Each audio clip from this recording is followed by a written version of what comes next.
Hey guys, I thought I would give a quick tour of our homestead for Heart and Soil Farm, and it should be known that Savannah does almost all of the work on this farm, so I'll be filming, but she'll be doing the work in the background most likely. And she is right here. Hi. And here's our future third farmer eating a pretty tasty sandwich. Here are Icelandic sheep eating some apples and minerals, kelp, salt. Here's Farmer Ira. How's it going, Farmer Ira? Good. There's one of our pigs rubbing up against the electric fence since it's off, and he knows it. They're pretty smart. This is where the pigs get their water. This is one of the jailbreak birds.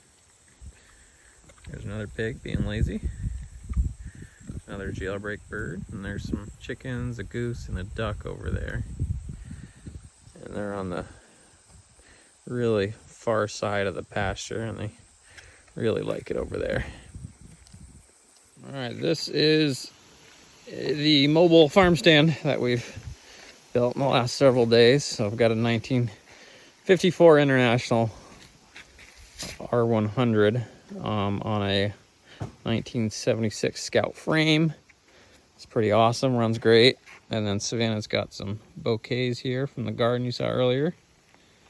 And when the pumpkins come in, we'll put it in the back of the truck and we'll sell them here, and we'll have some corn stalks and all kinds of fun stuff there. And there's the sign we have up for right now. Here's Ira filling up the chicken's water. Doing some work. Savannah's getting them some grain. Take a look at the chicks in there.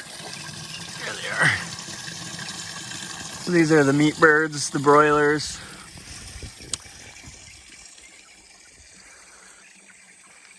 And Savannah actually built this pretty much. This chicken tractor. Put two little wheels on one side so you pick it up and move it.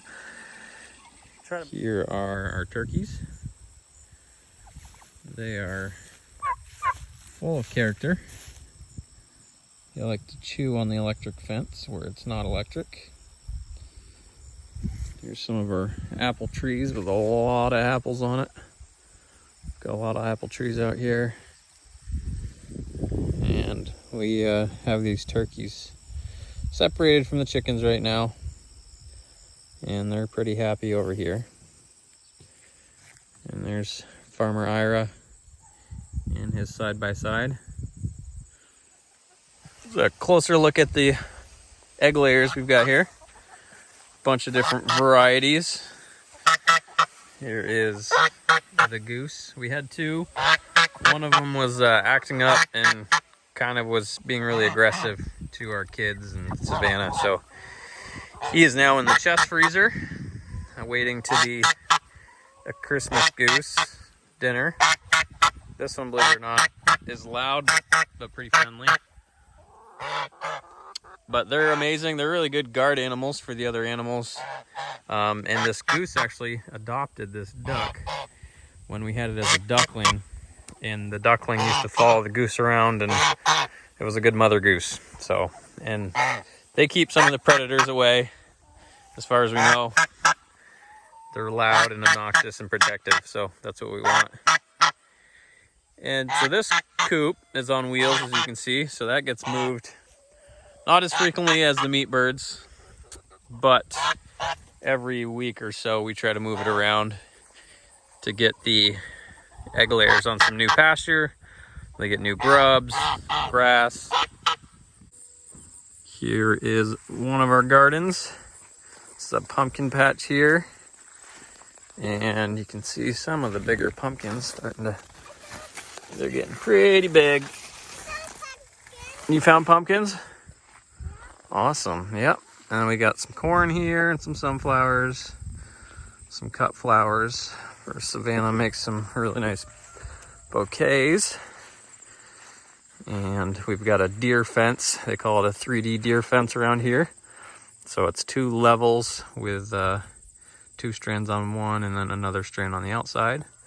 It's supposed to visually deter the deer, and so far it's worked pretty good. And we've got some more pumpkins over here, and it was pretty rocky here, so we just put some mulch down, basically some straw, and planted the pumpkins right over the top of them. And it's worked really well. And we've got some pumpkins growing here as well. We've got an old hay wagon we're gonna put the pumpkins on here shortly. This back here is the pollinator field.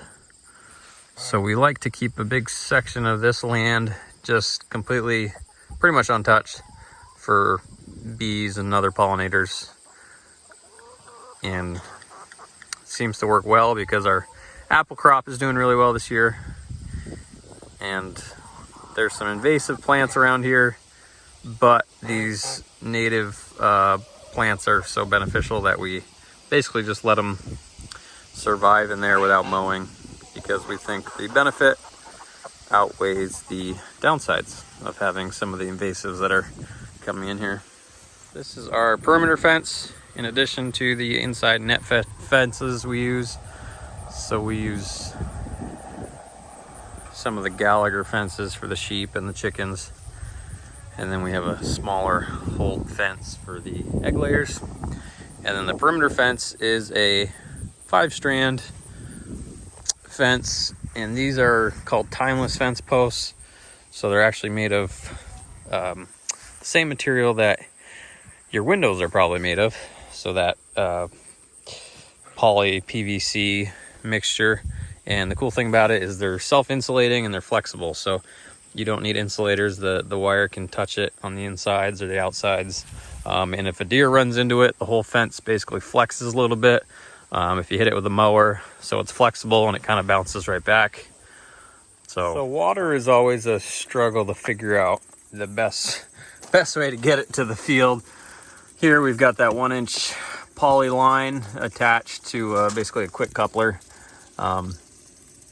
And we don't have the backflow preventer on there right now. I believe it's actually down further on the line. And then there's the garden hose here, just for the plants up here. And so this poly line runs all the way through that garden, down that ditch, and then all the way down to the fields way beyond. It works, but it's not great. So we're trying to basically improve the water system and make it so it's easier to mow around and all kinds of stuff. So it's a work in progress, but that's what we've got for right now. So here we've propagated some elderberry cuttings. So we took basically cutting some branches off existing elderberry trees, and we have planted probably 10 of them here, and they've done really well. And you can see this is on their first season and they're starting to grow pretty well. And over here we've got a plum tree, and we've got a peach tree and a lapin cherry tree there. And then behind that we've got the beginning of a trellis where we've got some grape varieties going in there. I believe some raspberries and blackberries as well. And then and there's another end of the trellis, which hopefully will get some good grapevines growing. And that is where we've put our fence controller and energizer there, right on the power line, which helps out a lot. And Farmer Ira's found a whistle that he's signaling with. So there's that other side of the garden. And here we've got a serviceberry tree, and that's kind of an interesting story if you research serviceberry trees and where it got its name. I believe this is another, this is Autumn Brilliance, they call it. And then over here we've got more elderberry, again taken from cuttings, just in the woods. And then my personal favorite is viburnums, and we basically transplanted those from the woods and just put them in the ground. They've done pretty well, and they've started to have a few berries. And we've also got some native dogwood and some native viburnum back there with some berries as well.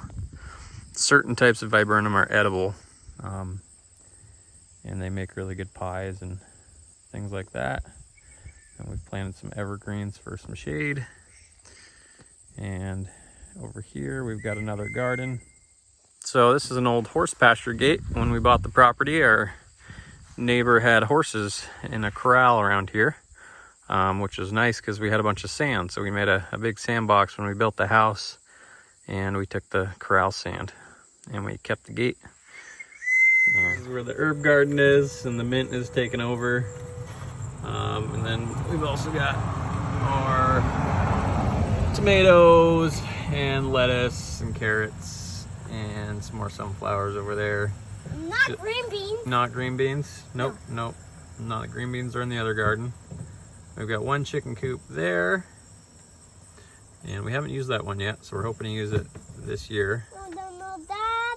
And this is actually where our propane tank is actually right next to this garden, and our septic line runs right underneath the garden. It goes all the way down there past that, and there's a septic mound on the other side of that garden. So we've integrated the gardens into the utilities. All right, this is new this year. Just having the wood pile on this side of the house. So we're trying it out. We're putting it on pallets this year because last year we had it on the ground and it got stuck on the bottom layer. It got a little wet, so we're drying this out right now, and should be ready. There's a little bonfire area, and there's the kids' sandbox from the corral sand that was here previously. And then they've got some big rocks in the back the kids play on. This is our original chicken coop, and we had goats in here at one point, and now it's kind of a mess, but we have our baby chicks in there. I built this thing. It works really good. It's for when we get the chicks, and there's a light bulb in there. And there's some nesting boxes over here. No, the chicks are not here. There's my scissors. The chickens are not here, Dad. Nope, we moved the chickens just the other day. So they're out in the pasture getting sunshine and grass. All right, this is our farming implements for a small homestead. We've got a finish mower here and a brush hog and just a small 24 horse John Deere with a loader, which is really nice. That's how we plow in the winter. We use the bucket. This big tub, we're gonna make some vinegar this year and cut up apples and water in there and a cheesecloth on the top so it can get some air, and we'll make a big batch of vinegar right there.